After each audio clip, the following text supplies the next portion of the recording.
We're 40 games into the season, which means we've played about a quarter of the 2022 season. And right now, the Giants are in the midst of a funk. They just got absolutely pummeled by the San Diego Padres en route to being swept at home. They've lost 4 straight, and they're dropping like flies. So we're going to break it all down and talk some sense into what's going on next. You are Locked On Giants, your daily San Francisco Giants podcast. Part of the Locked On Podcast Network, your team every day.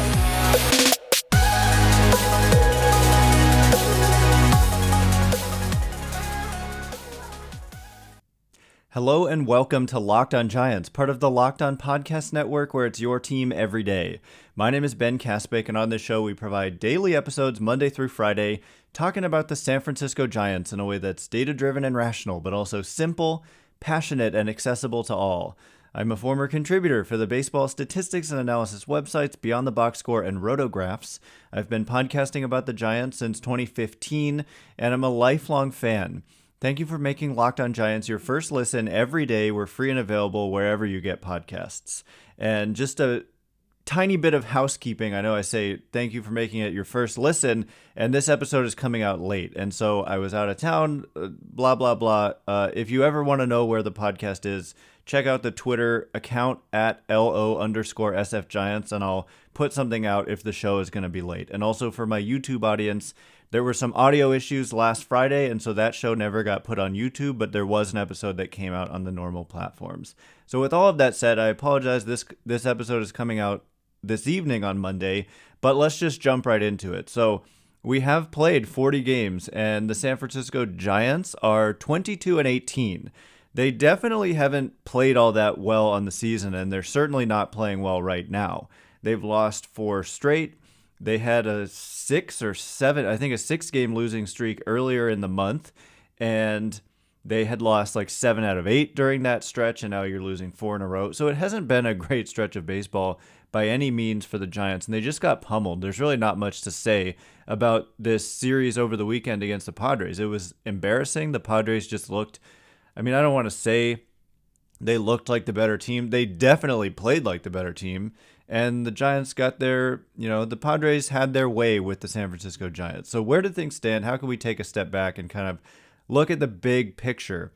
Well, first of all, there's something I have to say, which is that there's like all this concern about where they are in the standings. And I have to say, of course, you don't want to be 5 games out of first place. But the team that is in first place in your division, outside of the New York Yankees, who have this ridiculous record themselves, 29-12.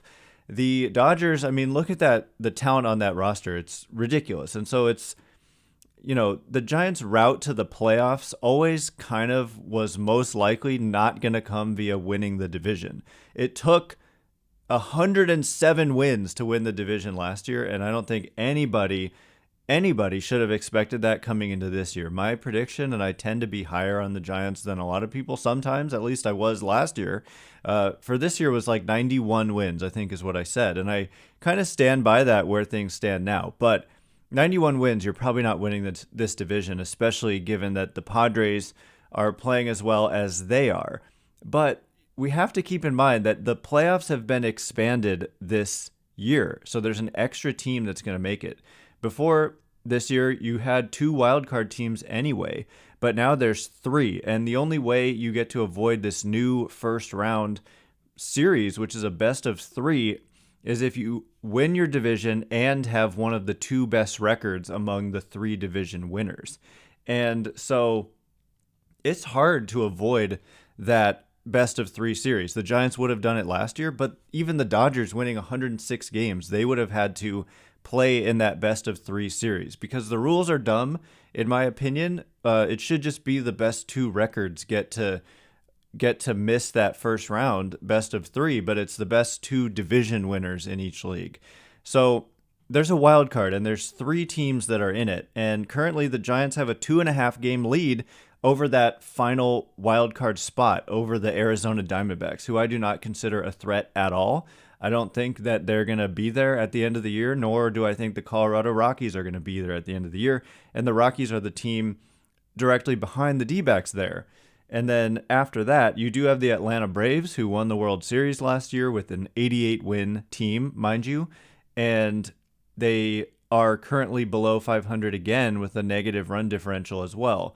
And they're 3.5 games back of the Giants, as are the Philadelphia Phillies.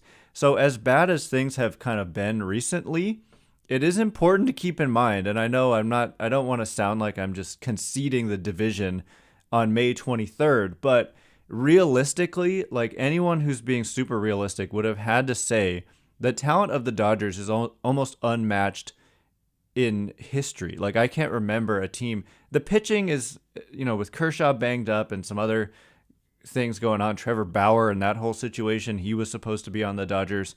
Their pitching is maybe on paper not as talented as the lineup when you've got Betts and Trey Turner and Freddie Freeman and on and on and on. Not to say they're bad, but without Kershaw, it's a different animal, I think. But anyway, the talent is so great that a likely route to the playoffs for the Giants was always not finishing in first, but still getting into the postseason. And it's just worth pointing out that they're still in a good position now at a quarter of the way through the season. But it's no doubt a little bit disappointing that they're only 22-18 and not playing well currently and dropping like flies, as I said. While, over the weekend, the Giants lost LaMonte Wade Jr. to the injured list again with this same issue that had him on the injured list in the first place. So that is not a good sign. It goes back to that whole conversation about Luis Gonzalez and why they had to option him and how he would be back if there was anything that went wrong. Well, guess what? Between last year it was 4 days they optioned Wade, and that was unpopular, and we said he'll be back, and then 4 days later he was back.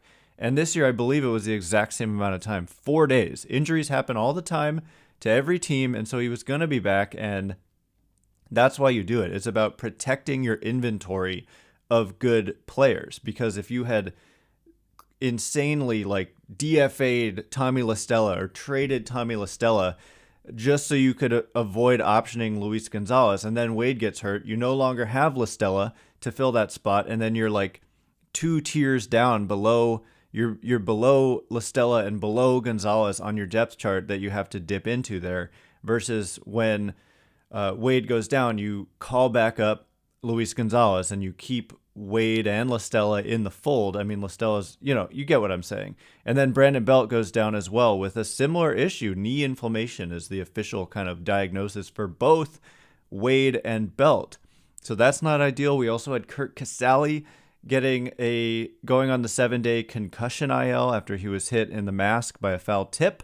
And we saw the major league debut of Michael Papierski catching Carlos Rodon, which is quite a major league debut to make, catching one of the nastiest pitchers in the game. And the Giants lost that game, even though Rodon pitched pretty well. And then we lost Austin Slater to the injured list today. So they've had 4 guys go on the injured list in the last few days. We'll break down in just a minute the players who have come onto the roster to replace them, and we'll continue to take a bit of a macro perspective, look at some of the overall numbers as the Giants have not quite, but almost exactly crossed the 1/4 mark of the season. So all of that conversation in just a minute. But first, I love brownies. But do you know what I love more? And I think this is pretty universal. Brownie batter. Sometimes I eat half the batter just while I'm making the brownies. I think that's a relatable experience.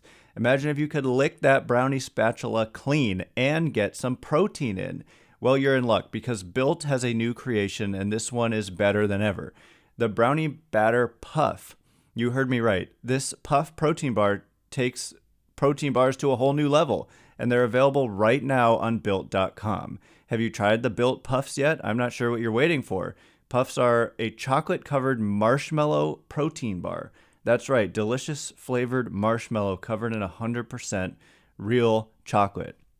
You can get a healthy profile while eating something this delicious. Yes, it's true. Go to Built.com, use promo code LOCKED15 and get 15% off your order.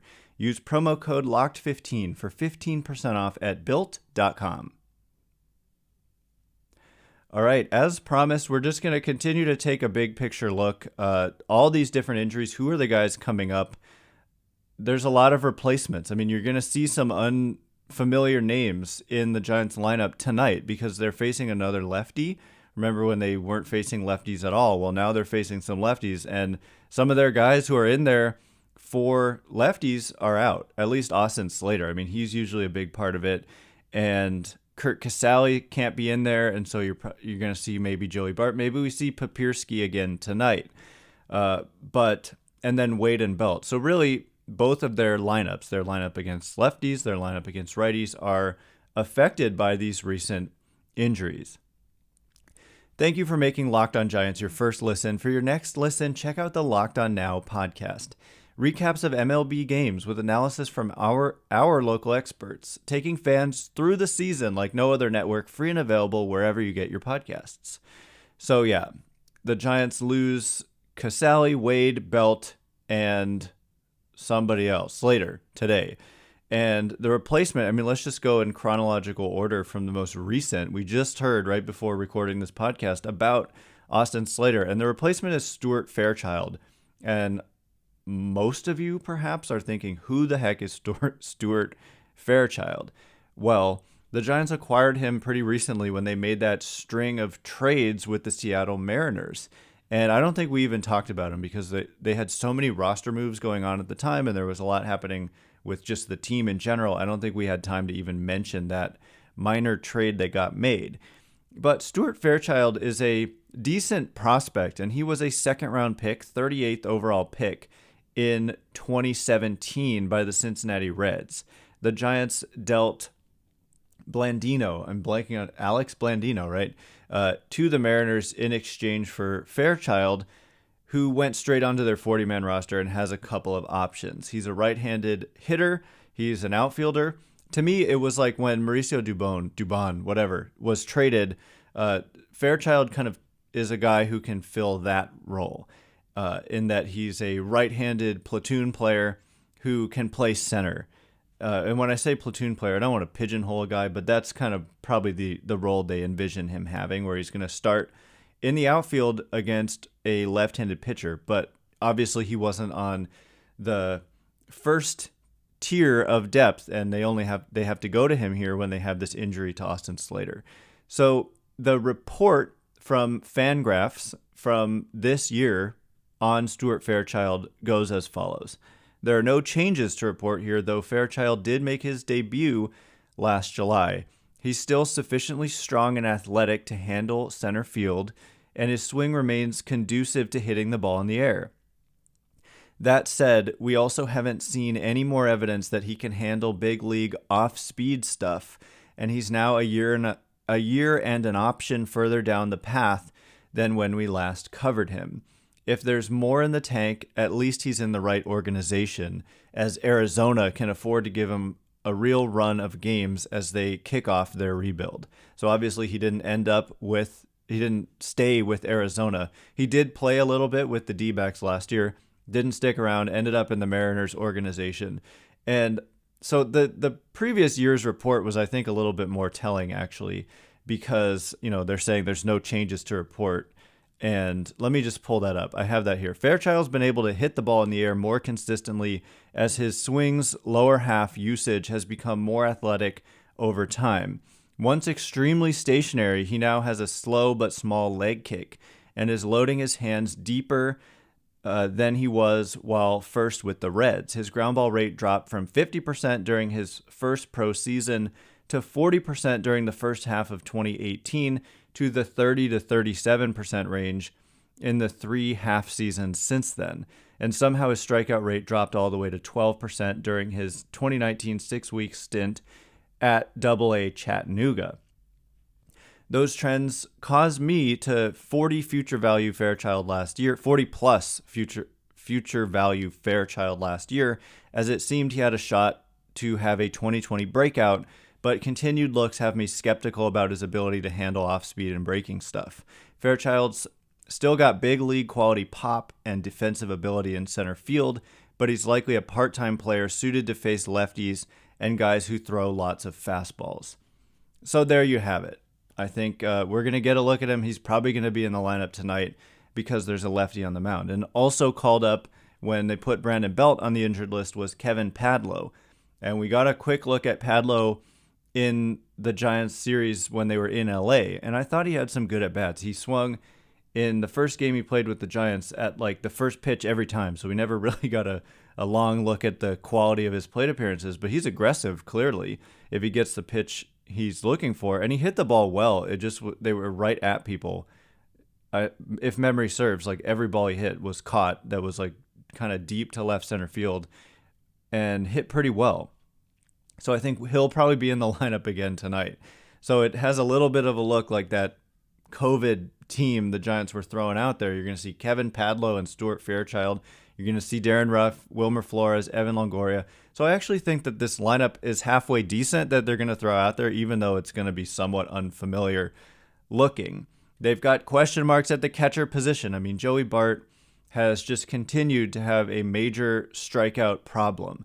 As we have been saying this whole time, he can't really keep striking out as much as he is if he's going to have any success. Like, I don't think that the walk rate, I think, is going to keep falling if pitchers are just seeing that he swings and misses through everything. They're going to stop nibbling and just go right after him. And I think we're already seeing that a little bit. He has a good walk rate, but I'm just not sure it's going to last. And the contact is just not high enough. And Curt Casali was getting more playing time, and then he gets banged up. So that's exactly why they needed a Michael Papierski on the roster. He wasn't actually on the 40-man roster, so they had to add him, and they DFA'd Luke Williams. Papierski, the report on Papierski, he's got the great kind of strike zone discipline. Maybe there's something to work on with adding power and giving him the ability to maybe hit for a higher batting average, but he's going to work the count. He's going to be patient at the plate. So there's a lot to work with there. They like the mold there, but he's certainly not a finished product at the plate. But I think defensively, he is very good. They think he's a major league caliber catcher defensively, and a good one. And look no further than the fact that they threw him out there with Carlos Rodon on the mound for his major league debut. I mean, is there anyone nastier in some ways than Carlos Rodon? Maybe some guys, but he's certainly up there with among the nastiest pitchers in the game. And they just are like, here, Michael Papierski, go catch him. And I wasn't able to watch the game, but on the radio, it sounded like he caught a pretty good game. It's hard to say from the radio, but that's that. I mean, my goodness, so much going on with the Giants. They're still 22-18. I just want to take a step back and say, despite all that is going on, it's still a solid record and only 2 wins off what they were at last year, and they went on to win 107. Do I think they're going to win 107? No. I keep saying 91. I kind of stand by that still. And I think they look, I mean, when I say they look, I mean, they have a better than, it's more likely than not still that they make the postseason. Would you like to avoid the best of 3 series? Of course you would, but the only way to do that, like I said, is if you win the division. Even if you end up with the second best record in the National League and the first best record belongs to, say, the Dodgers, you still have to play in that best of 3. It would be a big deal to host that series versus not. All 3 games are in the stadium of the team with the higher seed. The third division winner plays the number 3 wildcard team. So as it is now, that's the Giants. And so the Giants would play, I don't have the standings pulled up anymore, but actually that would work out somewhat in the Giants' favor, perhaps. Maybe not. You'd have to play the Brewers right now in Milwaukee, which is tough with their pitching. But hey, the Giants went into Milwaukee earlier this year and beat Corbin Burns at the end of a ridiculously challenging long road trip. So, you know, it's way too early to be like projecting playoff matchups, but we are at a milestone here, a quarter of the way through the season. So coming up next, I just want to look at some of the big picture stuff. We'll look at for me, the pitching, like it's one of the big things, the storylines of the year so far is that the results just haven't quite been as good as we would expect. Alex Wood got lit up. He just hasn't been that good. And a lot of guys kind of underperforming some of their peripheral numbers, but consistently team-wide. So we'll take a look at that and check in on the offense overall as well in just a minute. All right, as promised, we're going to take a look at some numbers for the San Francisco Giants. 22-18 record through 40 games, and they're 5 games out of first place in the NL West. but they are in a wild card position. And I think that it's hard to get too upset about that. And I know that there may be some people, I have to mention, like, a common response to this is probably the Giants didn't do enough in the offseason and they should have signed more star talent to make this team better. Well, we can continue to go around the league and see that lots of the best free agents from the offseason haven't really done much. Trevor Story finally went off, and as we knew he would, and we said multiple times on this show, it's too early to judge him. It's too early to judge the Giants. Well, guys usually come around to their numbers, and Trevor Story kind of has with going off in the last week. But look at a guy like Marcus Semien. I mean, he's in year one of a 7-year, $175 million contract, and I thought he would have been one of the best fits out there for the Giants, maybe with the one thing being that he's already almost 32 years old, and you're talking about a guy who got a 7-year deal. But the man is hitting 182 with a 243 on base and 234 slugging. That's a 43 weighted runs created plus, no home runs, negative .4 wins above Fangraphs wins above replacement. Like, just signing the best free agents, I'm doing air quotes for my non-YouTube audience, doesn't guarantee team success or that the player is going to have success.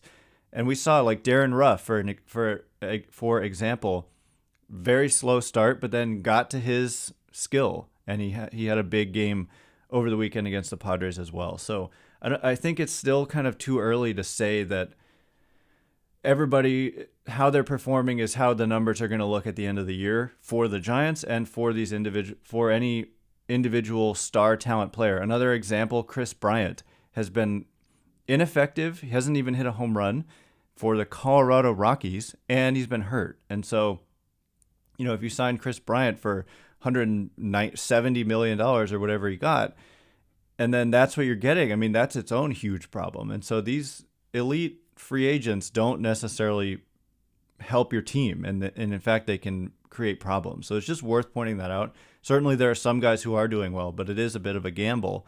And yeah, just wanted to mention that.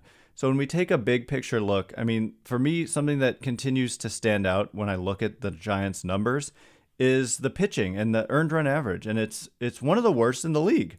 It's 7th worst in the league for their overall team-wide earned run average at 4.05, 7th worst in Major League Baseball. However, their fielding independent pitching is 3rd best. And so that is a giant gap between the actual number and the peripheral number. And when I look, it's actually the 2nd biggest gap. Only the Cincinnati Reds have a bigger gap between those two numbers. And the Reds, their ERA is 5.63 and the FIP is 4.83. So neither number is good. But for the Giants, it's weird because they've got this, what did I say, 2nd best FIP and like one of the worst ERAs as a team. So what does that mean and how do you explain it? Well, the average on balls in play for the Giants pitching staff in general is 321. Hitters have a 321 batting average on balls in play against the Giants pitchers.